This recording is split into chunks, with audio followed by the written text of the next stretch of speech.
What do you teach? So I teach linguistics here at BASIS Peoria to the 7th grade. Where did you go to college, and what was the coolest thing you studied there? I went to the University of Chicago for my undergrad, where I had a number of lovely teachers and lovely experiences and lovely friends and scav. But the best class that I ever took was with a professor called Professor Ada Palmer, who does a lot of things. I think she must have access to like a time turner or some sort of time travel machine, or just the ability to not sleep, because I don't know how she does it. But she's a science fiction author. She's a composer. She studies intellectual history and censorship from the periods of like the ancient times, like Romans, Greeks, all the way up to the Enlightenment period, is mostly her focus. She also has the largest, or the second largest, collection of Japanese manga and anime in the United States. So Nice. I don't know. But the best class that I ever took from her, I want to say 3 classes from her. But the best one I took was something called the Italian Renaissance, which at UChicago we have quarter classes. So each class lasts for 10 weeks, and then you have a finals week after that. So for a total of 11 weeks. And we met twice a week, hour and a half class twice a week. I believe it was Tuesdays and Thursdays. And 4th and 5th week, we stopped the lecture and we all got character sheets to be particular people during the 1492 papal election. And we all got costumes. So I was Cardinal Pietro Bembo, at your service. His Eminence. Thank you very much. And I had these cardinal robes, and every day during class we would meet and we would write letters to each other, and then we'd receive them, and they'd come with these beautiful wax seals, and it was great. It really taught us social history, and so the different ways of interplaying out how history works. So, we all have choices, but based off of the way in which society works at the time, there are only certain decisions that you could make. So it really helps us understand, okay, this is why those countries went to war at that time, or this is why there couldn't be peace, because these two families hate each other. There's no way that they're ever going to work together, or whatnot. So I still hear names from that period, and I'm like, ugh, Della Rovere, or ugh, the city of Genoa. You're from Genoa, I don't like you. Or whatever. Or like I'll hear someone has written a historical novel, and it'll involve someone from the Orsini family and someone from the Colonna family and their friends. And I'm just like, how did that ever happen? Those families have been at war with each other for like 2,000 years. How on earth did that happen? So it's great. It was the best experience of my life. Like there's no period of time that I know as intimately as I know that. Nice. So I guess related to something you brought up, what was your favorite school tradition and why? So at the University of Chicago, every year in May, the Wednesday through the Sunday of Mother's Day, It comes during the spring quarter, which the spring quarter is notorious for being unpleasant because there aren't a lot of breaks in spring quarter because it starts after spring break and then it runs through till May. So there aren't really any breaks until you get to Memorial Day. Memorial Day is usually like right before finals week. And it's when the weather gets nice. You're no longer under cloudy skies and snow. And the weather's now 60 degrees and sunny, and everyone wants to be outside and not in the classroom paying attention to things. So, in order to break up the things, keep up morale, in 1987, people from my dorm of Snell Hitchcock started this tiny little tradition that now has become an annual phenomenon known as SCAV. Now, SCAV is short for the University of Chicago Scavenger Hunt, but it's not like any scavenger hunt you've ever done. It's not, find 50 pink umbrellas or I don't know. The last time I did a scavenger hunt, I was in elementary school, so I don't know what normal scavenger hunts are like. But it's much more like here is a line from Kant. We want you to apply it along with the latest pop song, or okay, one that I did was just a one-pointer.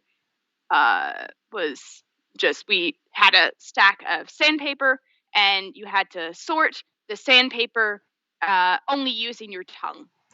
So you had to be able to lick the sandpaper and figure out, put in an order of roughness.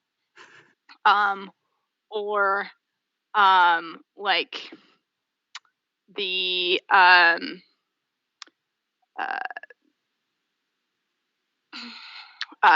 there was an event where you had to eat a banana as fast as you could, including the peel. Oh no. You had to eat the peel of the banana.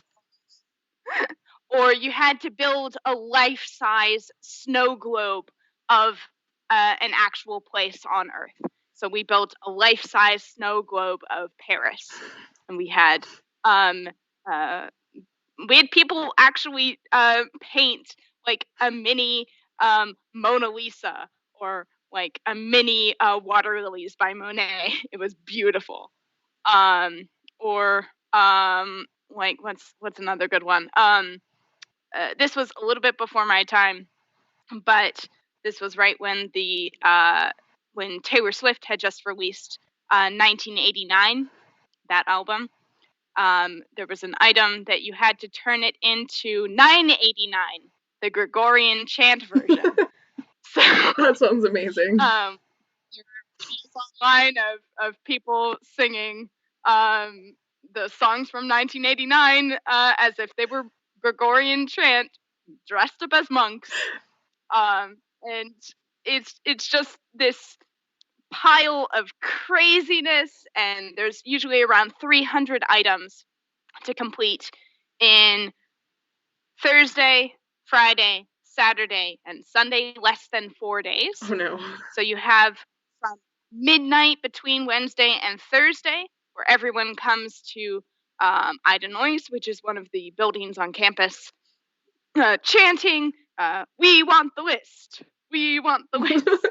And each team mostly founded around dorms, but there are also a lot of unaffiliated teams as well, who all come and start chanting together, and we're competing with each other, but we're really competing against the list, trying to create the coolest items that we can.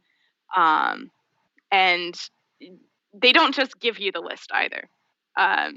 You have to complete some challenges to get the list. So my first year, the challenge was that the list was hidden in pieces of concrete So you had to take a sledgehammer, break open the concrete to get the list. We broke 2 sledgehammers. Oh no. That was great. And then you don't sleep. And it's just a community coming together, being like, I'm working on this item, gonna complete it. I can't work on it right now. What else can I be working on? Oh, hey, someone's building a Rube Goldberg machine outside. Maybe I can help with that. Or, oh, hey, someone's getting married downstairs, and then divorced. Better go and help officiate that. Or like, oh, you need people to pretend that we're in the belly of a whale. My first year, we bought out all the Vaseline in Walgreens so that we could slick down the walls of our dorm to pretend that we were in the stomach and esophagus of a whale. Oh man, Yeah. that's intense. It's really intense. And then as soon as Scav ends, you get this feeling of, oh, I should be working on something. I should be working on something, but there's nothing to be working on. Oh no. All right. So, how has teaching at BASIS been so far? Pretty good. Yeah. It's been really weird this year. Yeah. Given that we're online and I know what almost none of my students look like. But it's really engaging to deal with these topics that I've known about for years, but that don't really get taught to people until college. I never got the chance to formally learn about linguistics until I was at the University of Chicago. But I started getting interested in it on my own when I was in 7th grade. So being able to teach about this stuff to 7th graders is really, really fun. Yeah, that's really cool.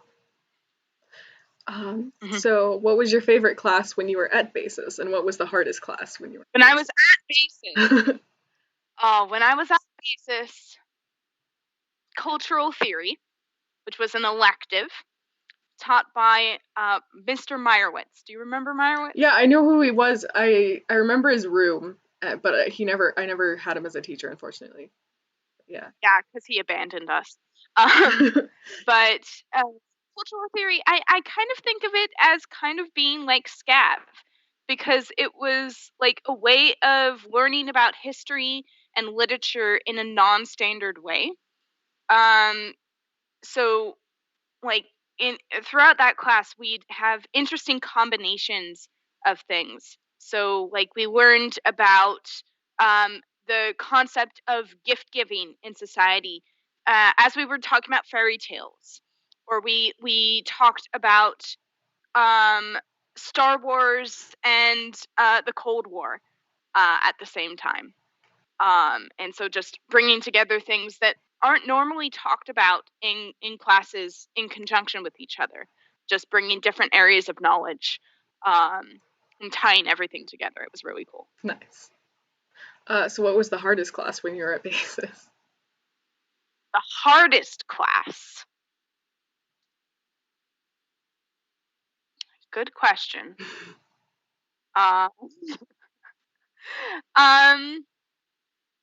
Like hardest in what way? I don't know, like the one that was the most, I guess the one that you had to put the most work into, maybe, is how to define that. Okay. All right. Okay. So this isn't actually a class in and of itself. It's more like a specific part of one class. And that would be Physics C, but specifically Physics C, electricity and magnetism. Because I got mechanics down. That was fine. Electricity and magnetism wrecked me. Yeah, I don't even think they teach that now at BASIS here anyway. Because we have, Yeah, I think also they changed the AP, so it might not exist anymore. It might not exist. That's fun. But anything going over electricity and magnetism, I'm like, oh no. Don't know. things happen by magic. Yep. Magic. All right. What are 3 book recommendations you have? 3 book recommendations. Okay, well, I did mention Ada Palmer, Mm-hmm. so I am going to have to recommend her book series. I'll type it into the chat here. Alrighty. The series is called Terra Ignota, or Terra Ignota, which means like undiscovered country, undiscovered land Mm-hmm. In Latin. The first book is called To Like the Lightning, Ooh. which is from a line from Romeo and Juliet. But this whole book series is set, I want to say, 400 years in the future. It might be 500 years in the future, somewhere around there, 24 something or 25 something. And it's set in this kind of utopian future that is changing. So they're at the start of really cataclysmic social change. But it's written, so it's set in the future, but it's written as if it were a history from the Enlightenment period. So Oh my the gosh. writing style is written as if it was written by Voltaire. Um, but it's set in the future.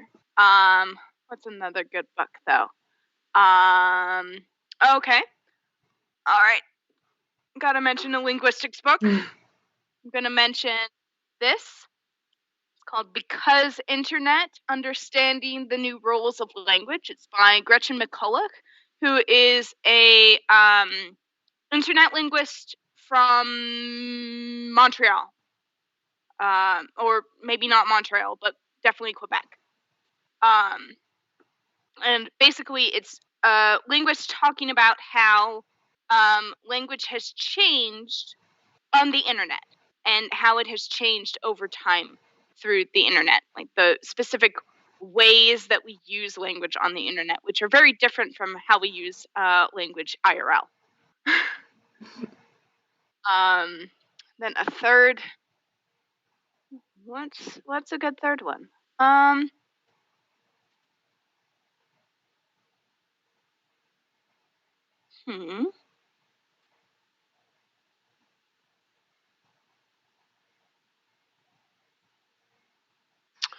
Okay, I'm gonna have to go with my other field. My other field is Russian history, so I'm gonna go with War and Peace. War and Peace is often unfairly maligned for being long, which it certainly is that. But the story is so rich. If you've ever tried to to read War and Peace and failed, probably because you didn't get through the first 100 pages, because you really need to get through the first 100 pages in order to get a good understanding of who they're talking about, who these characters are, why you should care about them. But it's kind of just about the social change that's happening during the period of the Napoleonic Wars in Russia.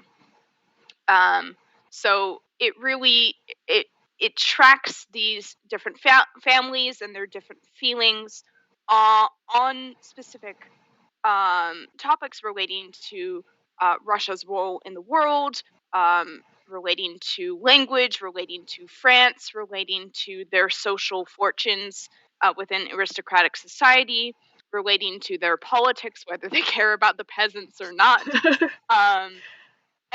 It's just it's a really rich social tapestry. Nice. So a bit lighter, what is your favorite holiday movie? My favorite holiday movie? Mm-hmm. Okay. A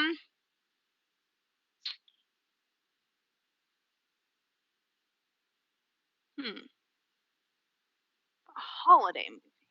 Okay. I'm gonna have to go with a Russian one. It's called. I'm actually gonna type this on my phone because my phone has a Russian keyboard. Nice. So that you can find it and then I'll type the translation into English. It's called Ironia Судьбы, which means the irony of fate. The irony of fate. And it's a comedy from the 70s. Nice. That I'm calling a holiday film because it is tradition in Russia to watch this film every year on New Year's. It's a romantic comedy. It plays off the Soviet truth that all cities in the Soviet Union are alike. So they all have streets that have the same names. A lot of the typical, Soviet concrete block apartments were just all created, at once. So they all look very, very similar. So the plot of this movie is that this guy, in Moscow, every year, he and his friends go to the bathhouse together to celebrate the old year and break in the new year. And shenanigans happen, and he accidentally is put on a plane that his friend was supposed to be on because the friends were tired and confused. And so one of them got on the plane, and it wasn't the one who was supposed to go on the plane. And so he gets off the plane, and he's really disoriented, and instead of being in Moscow, he's in St. Petersburg. And so he doesn't realize this because it looks the same.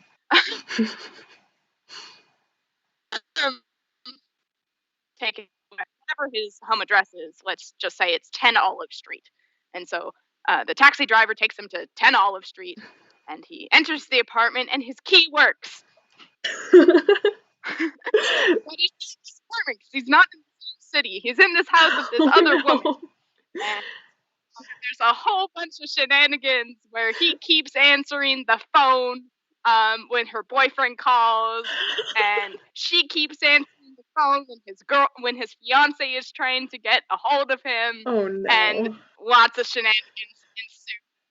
And so over the course of this new year, all of their lives have completely changed because his key works in this apartment in an entirely different city. Oh no. Yeah, I have a friend who lives in the Czech Republic, and I've looked at pictures of her apartments, and or the apartment and the one around them, they all look the same. She lives in Fisherova. There are a bunch of them. Yeah, it's so weird. Anyway, the keys aren't the keys. Yeah, hopefully they're not. That would be a security problem, just a little bit. All right, so why did you decide to study linguistics? Because I've always been really interested in language and how language works. There are ways that we do things in English that other languages don't do. There are things that other languages do that English doesn't do, and it's really fascinating looking at all those differences and all those similarities. Just figuring out how language works, how many different weird sounds you can put into language, how you can order sentences in completely different ways depending on what language you speak. Language really is a key to culture and to storytelling. And so I've always found it interesting that way. That's cool. So I believe you taught in Georgia before you came here. So what was that like? So that was very interesting. It was sadly interrupted by COVID. Yeah. As all of our lives have been interrupted by COVID. But I taught in this tiny town. I call it a town because they call it a town. It's important within its region because it's a municipal center. Anyone here would call it a village. About 2,000 people live there. So up in the Caucasus Mountains in Georgia. So just so your readers understand, this is the Georgia country between Russia, Turkey, Armenia and Azerbaijan and the Black Sea, not the Georgia in Yeah. yes. But so I was about an hour and a half outside of the capital, so I was able to go to the capital to get like shampoo fairly frequently, or to see the major sites, museums, enjoy like Indian food, which I missed a lot being in Georgia. But the town that I was in was called Tianeti. About 2,000 people live there. Tianeti is in the region of Mtsketa Tianeti. I'll type that. Mtsketa Tianeti. Which is like the northeastern but kind of central region. It's not the furthest east. It's kind of in the center, but it's on the eastern side as far as things go. It's up in the mountains. So compared to here, it was quite a bit colder. Was a really interesting experience. I lived with a family there with 2 parents and a kid, so a 5-year-old, a 27-year-old, and a 32-year-old-ish. And I taught at 2 different schools alongside 3 different co-teachers.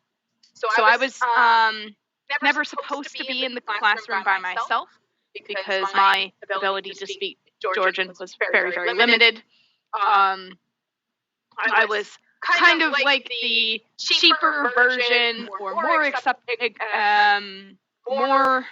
accessible version of a CD player. Hey, say this sentence in English. How would you actually say it? Can you give them some listening, some speaking practice, sort of thing? And it was a really weird experience. So you're in school now. So Georgian schools start at 9 in the morning, unless it's in the winter, in which case it starts at 10 in the morning, because everyone walks to school and the sun rises very late. And there's no break for lunch. The longest break that I had was a 15-minute break. So generally I would just not eat lunch. I'd have an early dinner when I got home. And I'd teach from like 9 in the morning or 10 in the morning to 1 or 2 in the afternoon. I'd have like 6 classes in a row. And I taught all grades between 2nd and 12th. Wow. So I had 2nd graders, I had 3rd graders, I had 4th graders, I had 5th graders, I had 6th graders, I had 7th graders, I had 8th graders, I had 9th graders, I had 10th graders, I had 11th graders, and I had 12th graders. The biggest class that I had was at the school that was closer to me. It was about a 15-minute walk from the house that I was staying at. And the largest class had about 25 students. At the other school, the school that was about a 40-minute walk away, which was my favorite school, had much smaller classes. They had fewer students, and so those classes tended to be about 8 to 12 students. Though the smallest class that I had was 4 students that usually like 1 or 2 or 3 of them showed up to. Thank you, juniors, for being very apathetic. All the way up to a 16-person classroom. So we had more 7th graders than we had 11th graders at that school. But it was really interesting. My favorite school, which was further, about a 40-minute walk, was less well equipped. Its teachers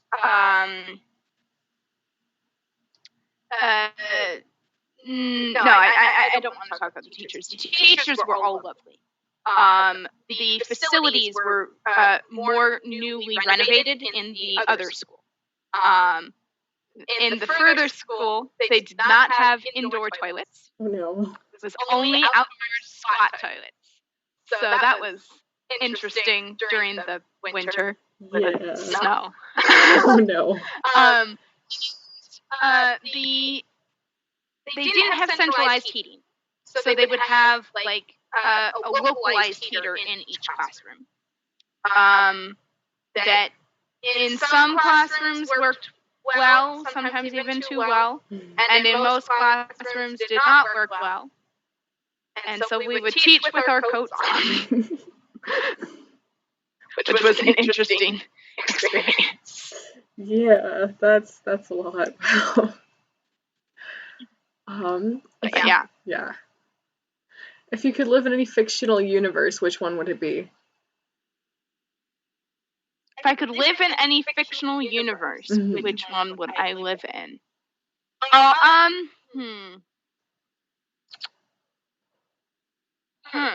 Interesting question, because my favorite books are not always the ones where I would actually want to live in that situation.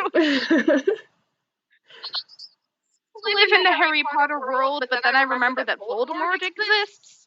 I mean, I guess it depends on the time period you choose to live in the Harry Potter world. Yeah. Middle Earth would be fun too.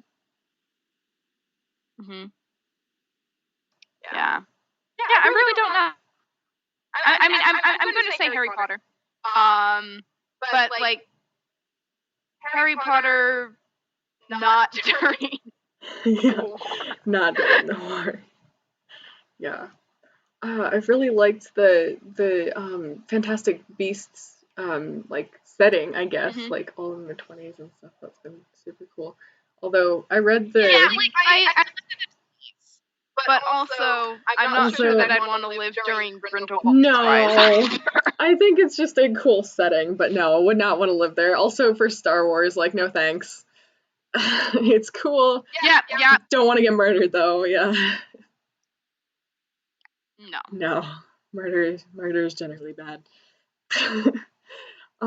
What would the worst ice cream flavor be? The worst ice cream flavor? Yes.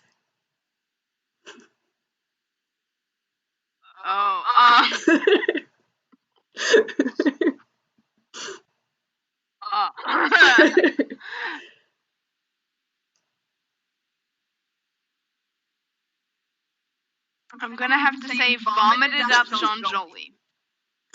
That sounds pretty bad. Yeah. Vomited up what? Yeah. So Jean Jolie. It's so back to Georgia. I love Georgia food. Georgian cuisine is love it. Except for this one delicacy. It's called Jean Jolie, which is a flour that's been pickled. So I'm not the biggest vinegary person. I just really do not like Jean Jolie. If I'm at someone's house and they have a plate of it, I'll eat a little bit of it because I know that they'll nag me if I don't. I'll make sure that they see me taking a bite, and then I won't touch it again. Because I'm a good host, but I have my limits. I'm a good guest, but I have my limits. But things can always be made worse by vomit. Yep. Yeah, in Anne of Green Gables, they would always talk about like pickled calf's foot jelly. Like, oh, go along and bring a jar of pickled calf's foot jelly over to Mrs. whoever's house, and like, no way, that's not good. Yeah. I feel like it gets like progressively worse with each word, because first you've got pickled, and then you have calf's foot, and then jelly, and like there's nothing good or redeeming about any of that. Yeah. All right, and then the last question is, what advice do you have for BASIS students? Take time off. Like, learning's important, Achieving goals is important. Working hard is important. But burnout is real. And like, if you have a break, do take a break. Take a walk. Watch some shows on Netflix. Read a book for fun. Learn something for fun. Like, do whatever makes you happy. Like, I don't care if you have a test the next day. Nothing will be detrimentally affected by taking a short break. Yeah. That's... Now get back to your work after you take the break. Don't just check out. But do give yourself breaks.